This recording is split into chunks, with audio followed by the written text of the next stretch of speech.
নমস্কার বন্ধুরা, আমি অমিত চক্রবর্তী আজ উপস্থিত হয়েছি আপনাদের সামনে বিশুদ্ধ পূজা পদ্ধতি চ্যানেলে। আপনাদের প্রত্যেককে স্বাগত। পূজা পাঠের বিষয় সম্পর্কে জানতে বা জানাতে আমাদের এই চ্যানেলটি সাবস্ক্রাইব করে রাখবেন এবং পাশের বেল আইকনটি প্রেস করতে ভুল করবেন না। অবশ্যই সঙ্গে একটি লাইক দেবেন। নমস্কার বন্ধুরা, আমি অমিত চক্রবর্তী আজও উপস্থিত হয়েছি আপনাদের সামনে বিশুদ্ধ পূজা পদ্ধতি চ্যানেলে। আপনাদের প্রত্যেককে স্বাগত। বন্ধুরা, আমরা পূজা পাঠের মধ্যে হোম এক বিশেষ ক্রিয়া। আমাদের পূজা পাঠের মধ্যে হোমাদি ক্রিয়া এক বিশেষ ক্রিয়া। এই হোমাদি ক্রিয়া আমরা যখনই করে থাকি না কেন, তখন একটি হোমকুণ্ডের বিশেষ প্রয়োজন হয়। ধরা যাক এই ছোটখাটো হোম আর বৃহত্তর হোম, এই বৃহত্তর হোম করবার নিমিত্তে যে হোম কুণ্ড নির্মাণ হয়, আজ তুলে ধরব সেই হোম কুণ্ড নির্মাণ পদ্ধতি। আমরা জানি হোমকুণ্ড বহু ধরনের হয়ে থাকে। হোমকুণ্ড 3 স্তরের হয়ে থাকে। ত্রিস্তর হোমকুণ্ড মানে 3টে ধাপের হোমকুণ্ড, কেউ 2টো ধাপের করে থাকে। আবার কোনো ক্ষেত্রে যেখানে কিছু নেই সেখানে টালি দিয়ে আমরা হোম করি, ইট পেতে হোম করি। আবার হোমকুণ্ড যেখানে রয়েছে মানে নির্মিত হোমকুণ্ড, তামার কোনো কোনো ক্ষেত্রে দেখতে পাই, আবার কোনো ক্ষেত্রে যেখানে যেমন রেওয়াজ লোহারও হোমকুণ্ড পেয়ে থাকি আমরা। কিন্তু আজ যে বিষয় নিয়ে আমরা আলোচনা করব, এই বিষয়টা কিন্তু তামা নয়, ইট নয়, টালি নয়। একটু বৃহত্তর কর্মের নিমিত্তে যে আমরা হোমকুণ্ড নির্মাণ করে থাকি, সেই বৃহত্তর কর্মের নিমিত্তে হোমকুণ্ড আমরা কিভাবে নির্মাণ করি ইট দিয়ে, আজকে সেই বিষয়ে কিন্তু ডিটেলসে পর্যালোচনা করব। বন্ধুরা, সর্বোপরি বলা বাহুল্য যে ইট কতগুলো লাগে এই হোমকুণ্ড বানাতে, আর কি কি দ্রব্যের প্রয়োজন হয়। ইট তো লাগবেই, সঙ্গে লাগবে মাটি লেপন করার জন্য, বালি মাঝখানে দেওয়ার জন্য, আর পঞ্চগুঁড়ি লাগবে সাজানোর জন্য। এই কয়টি দ্রব্য লাগবে হোমকুণ্ড নির্মাণ করতে। এর সঙ্গে যদি আমি ফুলের কিছু মালা পেয়ে থাকি, আমি কিন্তু সেভাবে সাজিয়ে দিতে পারি। তো প্রথম কতগুলো ইট লাগবে? ইট লাগবে প্রায় 80 থেকে 100টি। 80 থেকে 100টি বা 90 থেকে 100টি এই কারণে বলছি, কারণ সব ইটের মাপ সমান হয় না। যখন আমরা সাজাই তখন কিন্তু কম বেশি এদিক সেদিক হয়ে যায়। সেই কারণের জন্য প্রায় 100খানিক ইট হলে কিন্তু এই হোমকুণ্ড নির্মাণ হয়ে যাবে। এবার ধরা যাক আমরা কিভাবে এই চতুর্ভুজটাকে বানাবো, মানে 4টে যে ভুজ সমান সেটা কিভাবে বানাবো। তার জন্য মাথায় রাখতে হবে লেভেলটা যেন সমান থাকে।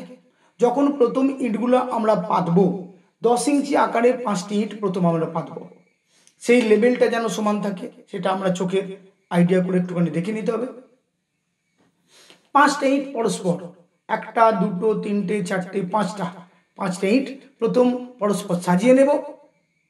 এবার আড়াআড়ি যখন আসবো, উল্টো দিকে যখন আসবো, সেক্ষেত্রেও কিন্তু আমরা 5টায় ইট দেবো মাপ করে, কিন্তু মাপটা যেন সঠিক হয়। এখানে মাপ যদি উল্টো পাল্টা হয়ে যায় তাহলে কিন্তু হোমকুণ্ড মেলানো সম্ভব নয়।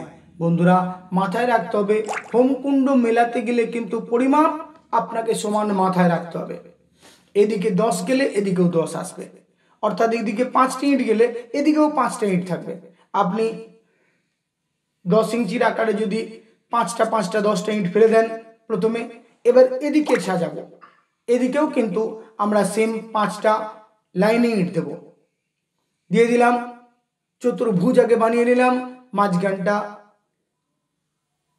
সেটিং করে নিলাম। মাঝখানেও ইট কিন্তু আমরা দিয়ে নিলাম, বিছিয়ে নিলাম আগে। মাঝখানে ইট প্রথম দিতেও পারি, পরেও দিতে পারি। তো প্রথম আমরা যখন ইট 10 ইঞ্চির দেব, তার মাঝখানে কি করব, দিয়ে নেওয়ার পর একটা করে ইট ভিতরে আমরা দিয়ে দেবো। দেওয়ার পর এইবার যখন মধ্যিকারের দ্বিতীয় ধাপ উঠছে, তখন আমাকে মাথায় রাখতে হবে 10 ইঞ্চির বেস হবে। 10 ইঞ্চি, এটা 15 ইঞ্চি দিয়ে বেস করেছি। যেহেতু 10 ইঞ্চি বলেছি আমি ফেলে দিয়েছি, চতুর্দিকে 5টা 5টা করে ইট। এইবার মাঝখানে একটা করে ইট দিয়ে দিয়েছি, তাহলে 15 ইঞ্চি হয়ে গেল বেসটা।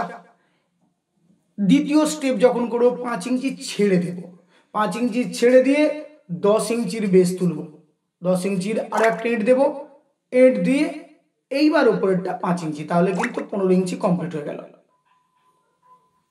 15 ইঞ্চি কমপ্লিটের পর মধ্যখানে ইট যেমন বেঁচেছে তেমনি আপনারা বিছিয়ে দিন, হয় বিছিয়ে দিয়ে তারপর মাটি দিন, তারপর বালি দিন। মাটি দিয়েও অনেকে করে না, ইট যদি কম থেকে থাকে ইট 4টে কি 5টা দিয়ে দিলাম, দিয়ে তারপরে মাটি দিয়ে দিলাম, মাটি বিছিয়ে দিলাম, দিয়ে এবার বালি দিয়ে দিলাম। এইভাবে যদি আপনি বেদি ছাদেও করে থাকেন, আমি জোর দিয়ে বলছি ছাদেতেও কোনো ক্ষতি হবে না। আপনারা যদি মার্বেলের ওপর করে থাকেন তাতেও কোনো ক্ষতি হবে না, যদি স্পাটের টালির উপরে করে থাকেন তাতেও কিন্তু কোনো অসুবিধা হবে না। আপনার যজমানের কাছে আপনি ছোট হয়ে যাবেন যে হোম করতে গিয়ে দেখুন ঠাকুরমশাই এই কি কাণ্ড হয়েছে, এটা কিন্তু আপনাকে শুনতে হবে না, যদি যে রূপে আমি বলছি সেইভাবে যদি হোমকুণ্ড নির্মাণ হয়ে থাকে। বিশেষ করে মাথায় রাখতে হবে গৃহপ্রবেশের ক্ষেত্রে, বৃহত্তর কর্ম গৃহপ্রবেশের ক্ষেত্রে বা বৃহৎ পঞ্চাঙ্গের ক্ষেত্রে বা অদ্ভুত শান্তি সস্তনের ক্ষেত্রে আপনাকে কিন্তু এই ধরনের বেদি নির্মাণ করতে হবে, এটা কিন্তু মাথায় রাখতে হবে। তা নইলে কিন্তু 40 কেজি বেল কাঠ, 50 কেজি বেল কাঠ পোড়ানো কিন্তু সম্ভব নয়। সেটা না আপনার পিতলের হোমকুণ্ডে হবে, না আপনার লোহার হোমকুণ্ডে হবে, না আপনার ছোটখাটো হোমকুণ্ড বানিয়ে হবে। তার জন্য কিন্তু এই ধরনের আপনাকে ত্রিস্তর হোমের বেদি নির্মাণ করতেই হবে। এই ত্রিস্তর হোমের বেদি নির্মাণ করে নেওয়ার পর এইবার আমরা কি করব, প্রথম আগে জল দিয়ে ভিজিয়ে নেব, ইটগুলোকে ভিজিয়ে নিয়ে তারপর কাদা দিয়ে লেপন করে নেব, লেপন করে নিয়ে গা চতুর্দিক আমরা গা লেপন করে নেব, একটা কাপড় দিয়ে লেপন করে নেব। প্রথমে খাদগুলো বুঝিয়ে নেব, বুঝিয়ে নিয়ে তারপর কাপড় দিয়ে কাদামাটি গুলে নিয়ে, কাপড় দিয়ে কাদামাটি গুলে নিয়ে লেপন করে দেবো। হয়ে গেল। শুকিয়ে যাওয়ার পর মিনিমাম 30 মিনিট সময় দেবেন, শুকিয়ে যাবে। তারপর এইবার আপনি যে সাজানো গুছানো গুঁড়ি দিয়ে, পঞ্চগুঁড়ি দিয়ে সাজানো গোছানো আপনি আপনার মতো করতে পারেন। অনেকে সত্যরাজিতম করে,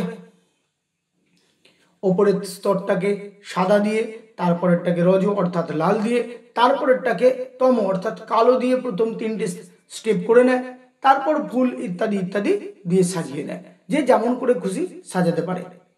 তো বন্ধুরা, এক অতীব সুন্দর জিনিস।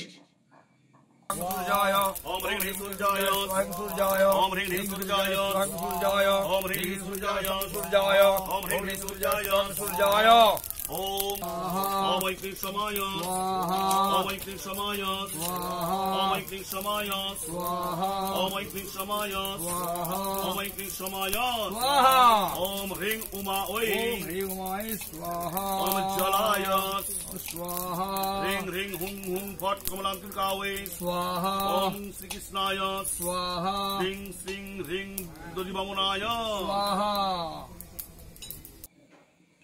এটা বানানোটাও প্রথম দিকে যখন আপনারা তৈরি করতে পারবেন নিজেদের খুব খুব ভালো লাগবে যে আমি একটা জিনিস করতে পেরেছি, একটা অতীব সুন্দর জিনিস আমি তৈরি করতে পেরেছি। যজমানেরা যখনই এই ধরনের বিধি দেখেন তখনই কিন্তু তাদের মনের মধ্যে একটু প্রফুল্লতা আসে, না এক বৃহত্তর যজ্ঞ আমার বাড়ি কিন্তু হচ্ছে।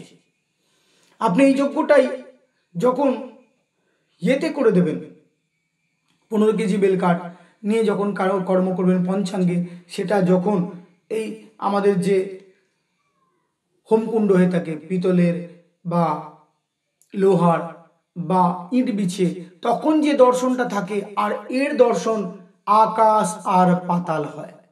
সবচেয়ে বড় কথা, যজমানের আত্মতুষ্টিটাই কিন্তু বড় পাওনা। সে যখন দেখবে বাহ একটা সুন্দর জিনিস হয়েছে, তার মনের মধ্যে যখন আত্মতুষ্টিটা আসবে তখন এমনিতেই কর্ম কিন্তু সফলতা লাভ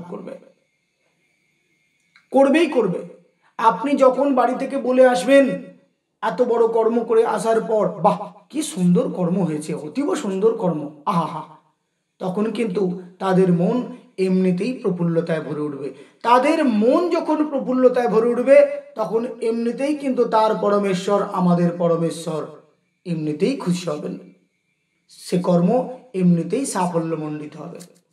তাই বন্ধুরা, আমি এক হোমকুণ্ড নিয়ে বিশেষ তথ্য আপনাদের সকলের সামনে তুলে ধরলাম। আশা রাখছি এ তথ্য আপনাদের সকলের আগামী দিন খুব খুব কাজে লাগবে। আপনারা সুস্থ থাকুন, ভালো থাকুন, দেখতে থাকুন বিশুদ্ধ পূজা পদ্ধতি। নমস্কার। পূজা পাঠের এই সব তথ্য পাওয়ার জন্য সাবস্ক্রাইবটা করে নেবেন, পাশের বেল আইকনটা প্রেস করবেন, লাইক দিতে অবশ্যই ভুলবেন না। সঙ্গে থাকুন, ভালো থাকুন, দেখতে থাকুন বিশুদ্ধ পূজা পদ্ধতি। নমস্কার।